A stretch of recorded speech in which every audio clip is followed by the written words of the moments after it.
Hey guys, welcome back to my channel. இது வந்து new flavour kulfi ஃப்ளேவரில் கஸ்டமர் வந்து 2 kg கேக் கேட்டிருந்தாங்க. ஸோ வந்து இது ஃபாண்டன்ட் வச்சு ஒரு ஸ்ட்ரக்சர் மாதிரி வரைய சொல்லியிருந்தாங்க.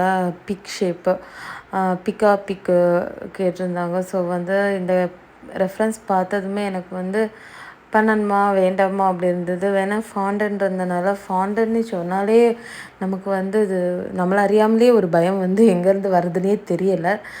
அதனாலேயே எடுக்கணுமா வேண்டாமா, சரி எடுத்து தான் பார்ப்போம் அப்படின்னு ஒரு முயற்சியில் வந்து இதை எடுத்திருந்தேன். பட் கஸ்டமர் அந்த பிக்கில் இருந்த மாதிரி இது வந்து சூப்பராகவே வந்திருந்து. நான் ரொம்ப ஹாப்பி. அதே போல் கஸ்டமருக்கும் ரொம்பவே பிடிச்சிருந்தது. இது வேறு நியூ ஃப்ளேவர்னால நான் கொஞ்சம் பயந்துகிட்டே இருந்தேன், எப்படிடா கஸ்டமருக்கு பிடிக்குமா அப்படின்னு. கஸ்டமருக்கு ஃப்ளேவர் பிடிச்சிருந்து, அதே போல் கேக்ஸுமே சூப்பராக பிடிச்சிருந்தது. அவங்க தந்திருந்து அதே மாதிரி பண்ணி கொடுத்ததுனால ஸோ ஃபைனல் அவுட்லுக் இது தான். உங்களுக்கும் இதே போல் கஸ்டமைஸ்டு கேக்ஸ் வேணும்னா மேலே தெரிகிற நம்பருக்கு காண்டாக்ட் பண்ணுங்கள். ஸோ இந்த வீடியோவை சப்ஸ்கிரைப் பண்ணி லைக் பண்ணுங்கள், உங்கள் ஃப்ரெண்ட்ஸ்க்கு ஷேர் பண்ணுங்கள். தேங்க்யூ, பாய்.